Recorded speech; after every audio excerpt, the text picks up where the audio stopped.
Previously on Popping Collars. I think the show worked because it engaged with myth. And both showed its hand saying, yes, we're talking about myth making, and we're going to show you how people go about living according to these myths that animate them. Right? And so I think that's why the narrative drew people in. I think that's why the sequel, Caprica, really didn't work. Because it had none of the myth-making aspect. It was much more about a morality tale around technology. I just, for the record, I loved Caprica and wanted it to continue, and I felt shortchanged that it just ended. Right. That probably says more about you. Probably.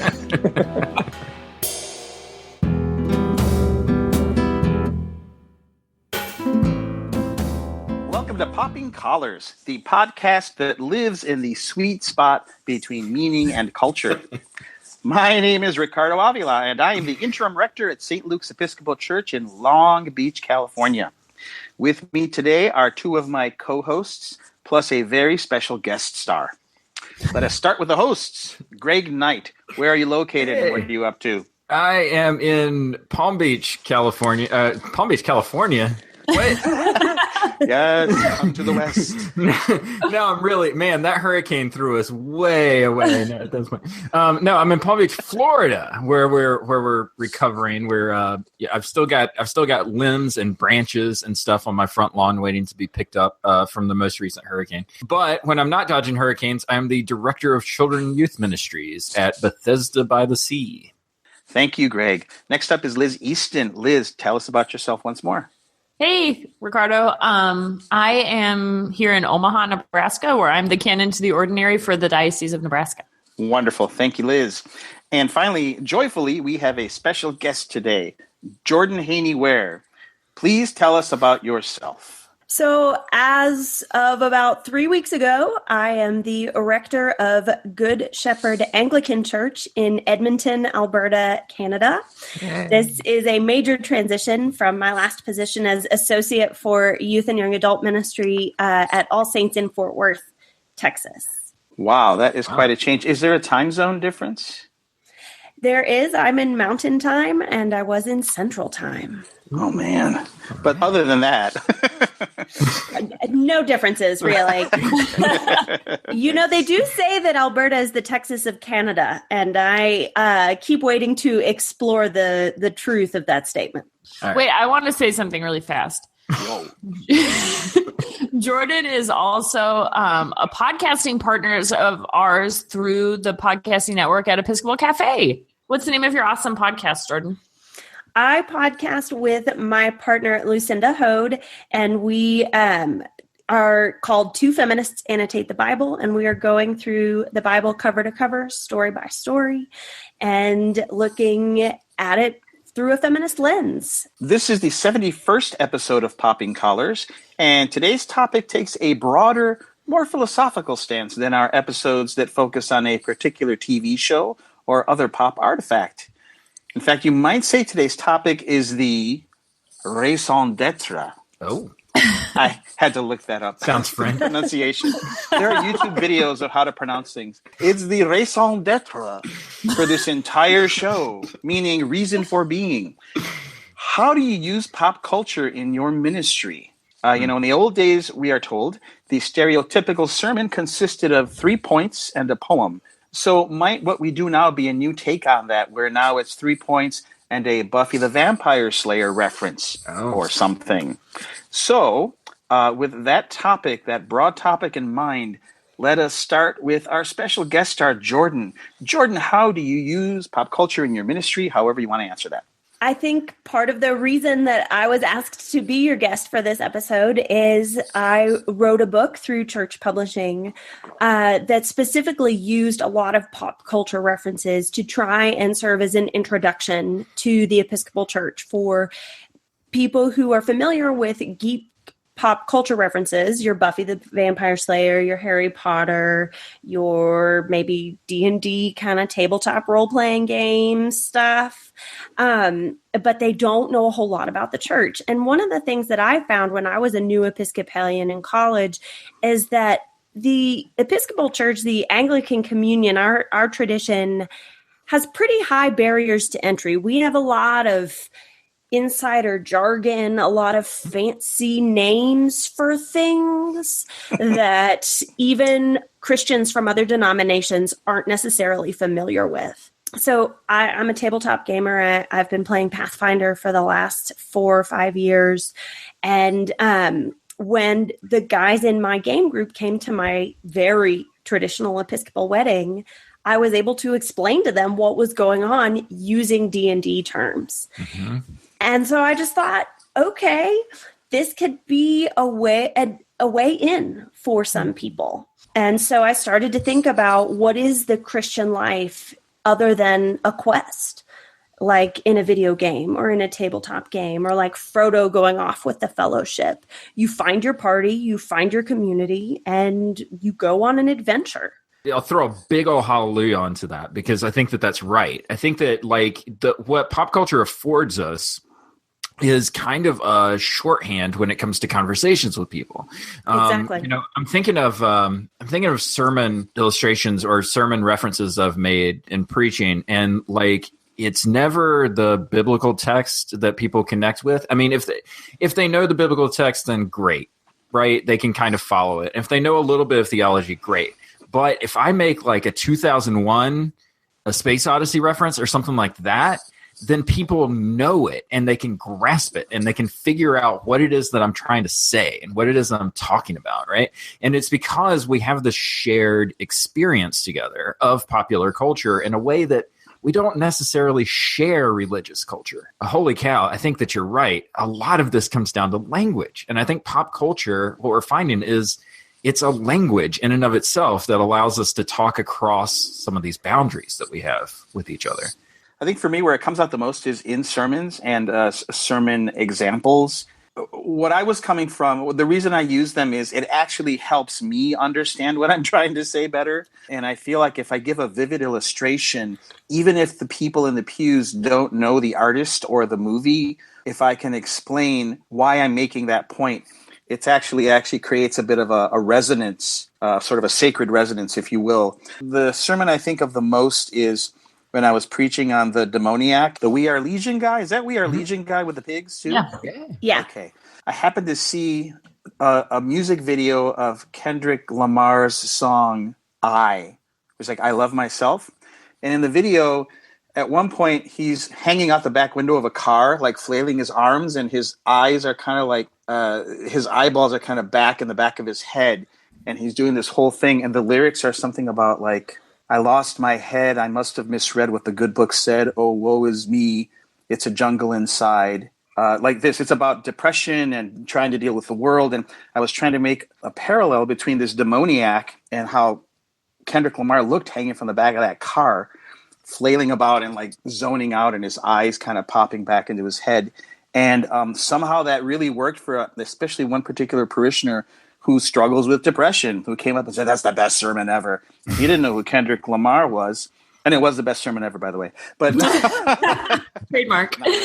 Trademark. But if something resonates with you and you trust that it will resonate with the listener, there's something about that trust that actually can make it happen. I think that for me, it's a little bit of all of that you guys have mentioned that maybe begins in preaching, but really finds expression in pastoral ministry, I guess. And I'm not in parish ministry anymore, so I don't have the occasion to preach that much as I did. But I guess when I think about this, and then also the role that this podcast has played in my life and in my ministry, when I was ordained, I was relatively young. I had just turned 26 and really kind of struggled with, in the beginning especially, kind of struggled with like, who is priest Liz versus like regular Liz, and like, do I have a priest hat that I can take off and then be myself? And that caused me some angst in the beginning. And what I realized is the more that I realized that I just was one person and just was myself in ministry, that was when I was really able to flourish.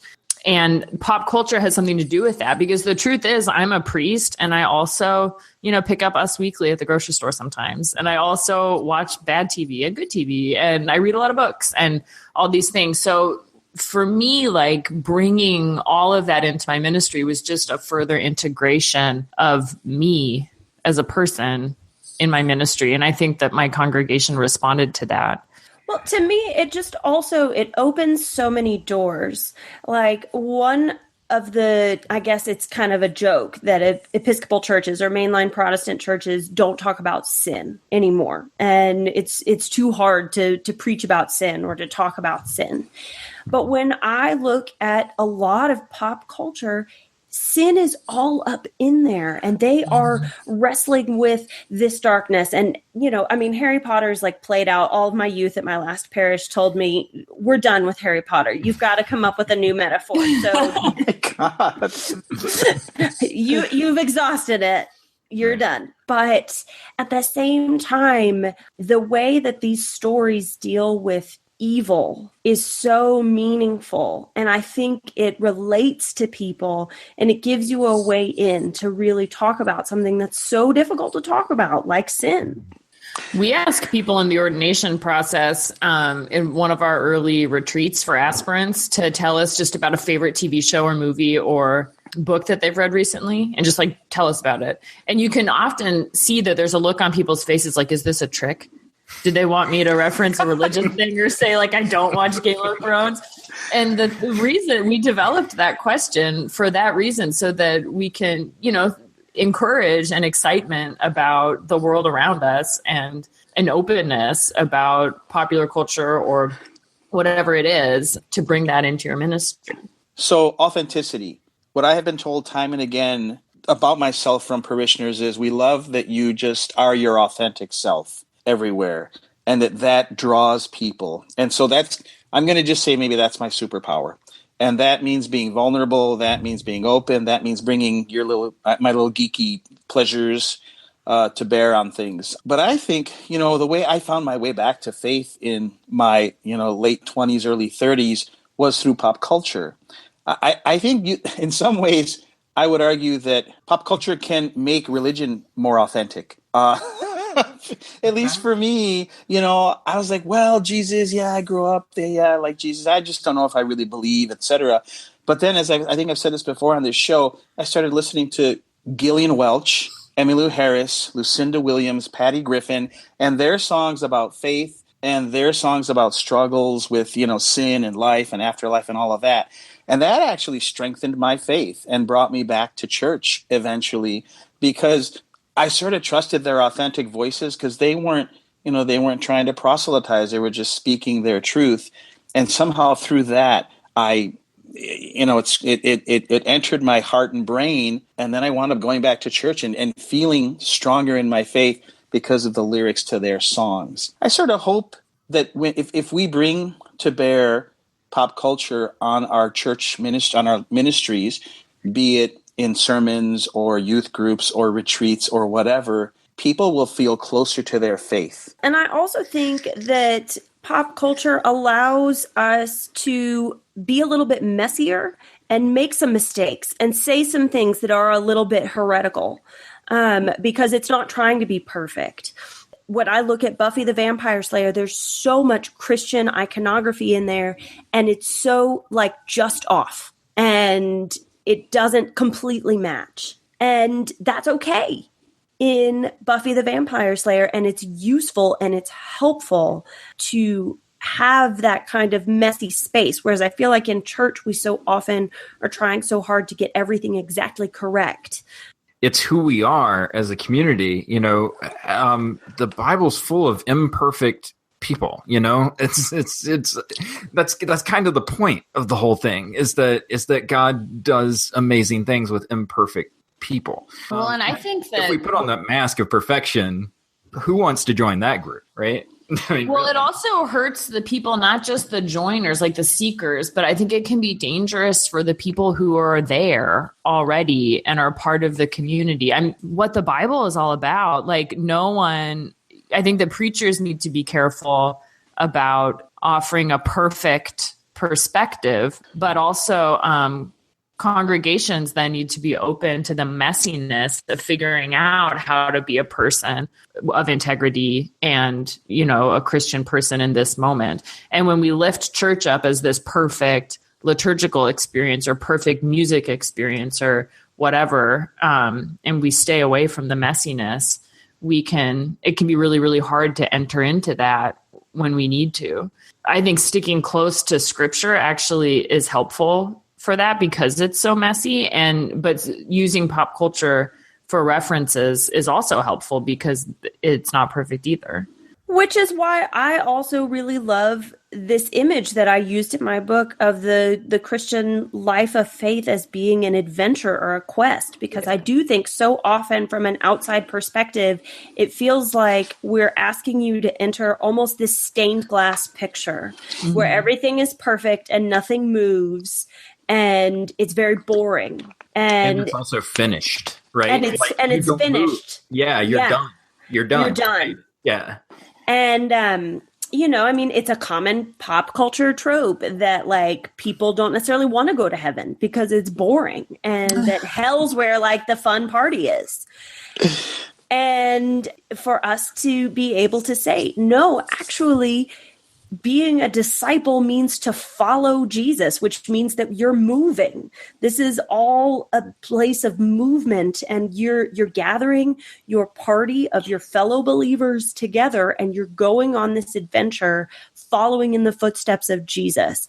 And there's going to be mistakes along the way, and your character might die for a little bit, and you need to respawn or whatever in like video game terms. But you know what I mean? Just that there's all of these mistakes that happen along the way. It's not finished because you are just moving towards God.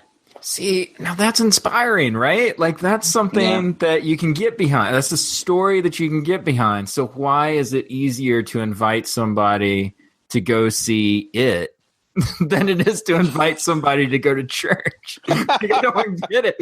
Like, I think that's where we're kind of just dropping the ball. Like I think that we're just missing that language, that sort of pop culture language of, man, I come join this party with me and let's see where we end up. Like I don't know where it's going to take us, but I think it's going to be amazing.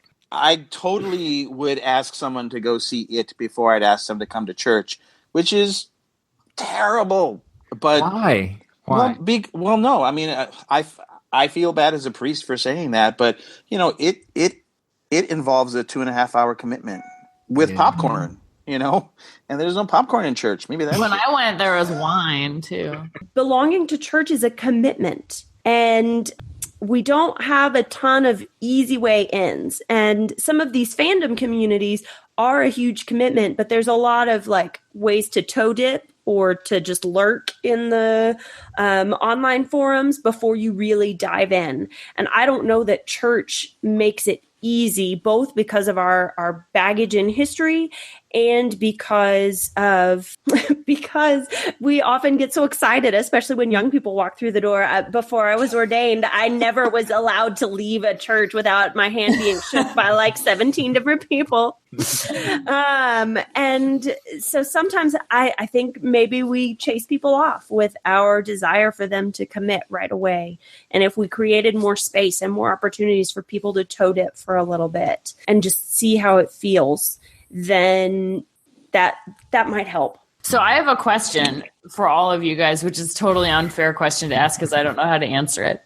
But I was, as you were telling that story, Jordan, I was wondering, like, there might be some lurkers here listening to our podcast, like some people who found us some way, who are on the fence about going to church or who are kind of dipping their toe in this way. What would you tell them about making the next step? Ooh. Man, Liz Easton, I like you better when you are prepared. I'll throw out a first answer and let it fall flat, and then after me shall come the true answer. Okay. I would say to someone who is lurking and listening to Popping Collars right now and considering like 5% coming to a church near them, come and try not to have preconceived notions, because there actually might be something in there for you. There might be something in your life that you are, I don't know, struggling with or wondering or joyful about, or you feeling a little lonely or needing community, and give it a chance. It's fallible. So I think that what I love about this conversation and the broadness of it is the fact that we've been able to think of about 1,000 different pop culture examples. And I think that that's like, I like having options. I like having my options open. And if I'm somebody who's dipping my toe in, I'm probably like trying to figure out like what are my options, like as far as, just sort of making meaning out of the world around me. And I think it all comes back to what you said before, Liz. Like if I'm gonna join up with a crew, like if I'm gonna make that commitment, like Jordan was talking about before, it better be people I can trust, who are honest with me, who are authentic, like who are who they are and aren't trying to sell me on something. Like I think that's huge, right? So what I would say is, someone who makes this podcast and who the only reason why this podcast exists is because like we didn't hear these kinds of voices. Like all the voices that I heard from this medium were about that sort of perfect vision, that stained glass window that Jordan was talking about before. And like just having the opportunity to be in that messy space and to have conversations with your real life and your spiritual life at the same time, like, just figure out who's honestly doing that and try to surround yourself with those folks. I want to affirm what you guys have said. Actually, on my podcast, Two Feminists Annotate the Bible, I made a promise last spring, right before Holy Week, where I told my listeners that the liturgies of Holy Week completely changed my life. And I grew up United Methodist, and I was part of the Church of England in college, and then I officially was received into the Episcopal Church my senior year of college. And participating in those dramatic liturgies and the way that they make present and make real the last events of Jesus's life and the mighty acts of salvation completely changed my life. And so I made a promise, and I said, I will help you find a church to go to for Holy Week. And, I had more than one person take me up on that. Bravo. I also had a priest reach out to me and tell me that one of those people is still worshiping in their church. So I will also extend that to Popping Collars listeners. If you are struggling to know what church to go to, email me, twofeminists@gmail.com. And I will help you. I have a lot of contacts. I know a lot of people who want to help you find a good church for you. And I will utilize my network to try and help you find that authentic community that you can trust. Because I know so many people have been burned by church communities in the past. And it's really hard to know who to trust. Jordan. Oh, Jordan, awesome. You just rocked it. That you put the special in special guest star. Why can't I be as forthright as Jordan just was? Well, why am I so like, well, I think we should think about blah. And what if you tried this? Jordan's like, I will find you a church. It's like, what the hell? Is it the Methodist thing? Jordan's brave. No, they're brave up in Canada. They're brave. They don't mess around in Canada. We often find ourselves in this position of being like apologists for the faith and sometimes speak on behalf of the church as an institution instead of on behalf of ourselves as Christians. Like, we're here for a reason, and each of us has a story about how the church has transformed our lives, and finding ways to speak from that place to me helps kind of cut away some of the other stuff. The truth is, for me, like, the church has shaped my life in every single way.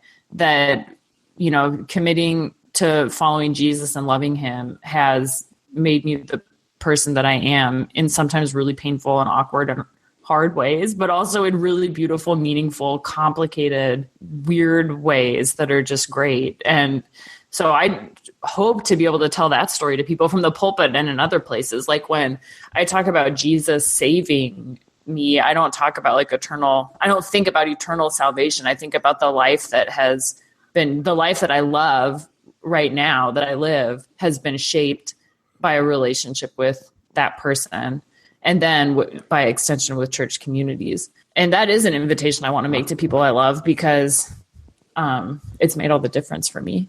If you're listening to Popping Collars, then there's some pop culture in your life and some faith that's struggling to kind of meet each other.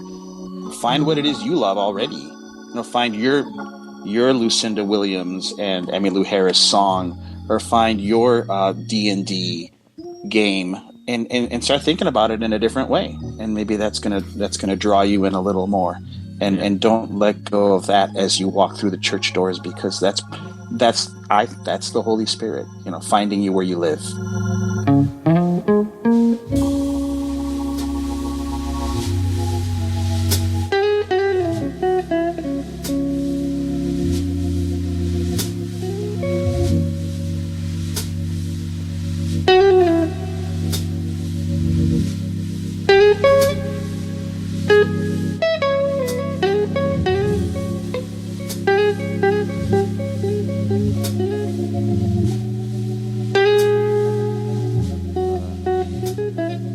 On to that special section of our podcast called the Staff Pick, or by some heretics, Employee Pick. Liz Easton. Employees. Like, who are we working for, Liz? Yeah, Liz. We're working for you, Greg. We're working for Demand, Greg Knight. Okay, so our staff pick for today will be offered up by Liz Easton. Liz, tell us. So my staff pick is like all of America's staff pick right now. And you guys can probably talk about it too. It's such an easy one. It's the new It movie. What? Who has seen it? Am I the only one?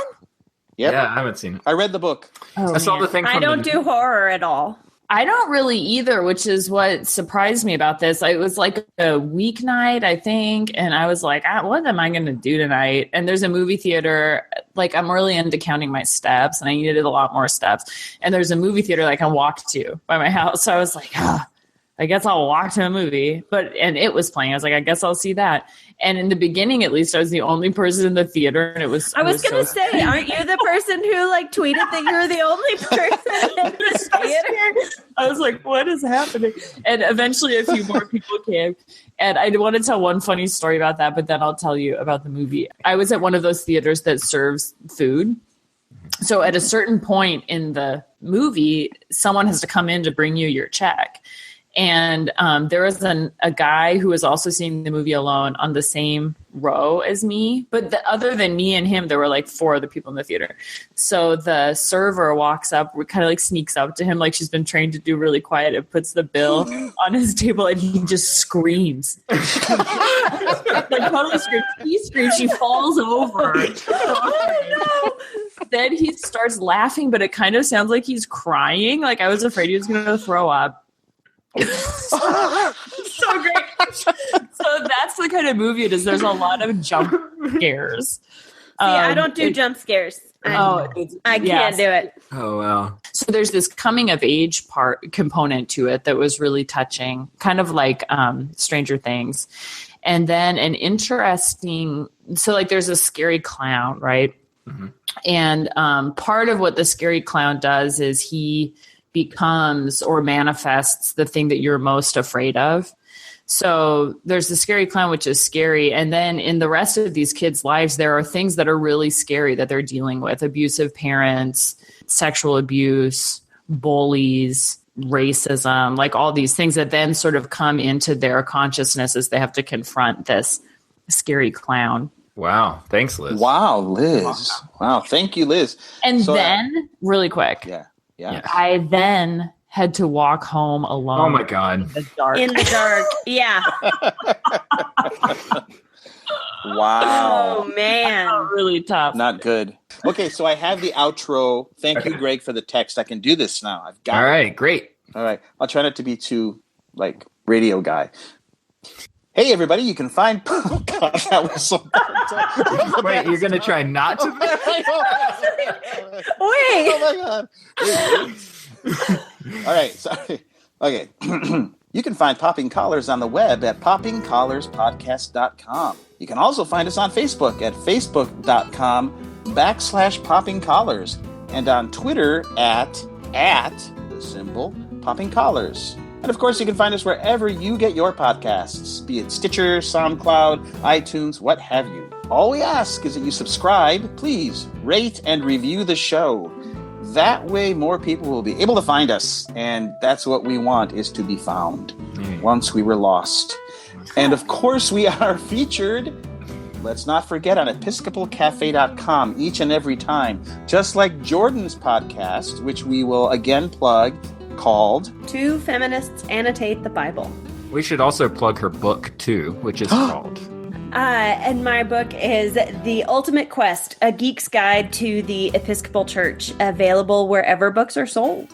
We love the Episcopal Cafe, and we know that you will too, so check them out for all your Episcopal news, needs, and beyond. It's like Bed Bath & Beyond. And with that, that is Popping Collars for this time. Thank you, Greg, Liz, stalwart co-hosts, and especially Jordan, our special guest star, for being on the show. We will see you next time, and remember... Keep those collars popped. Yeah, good job, Liz.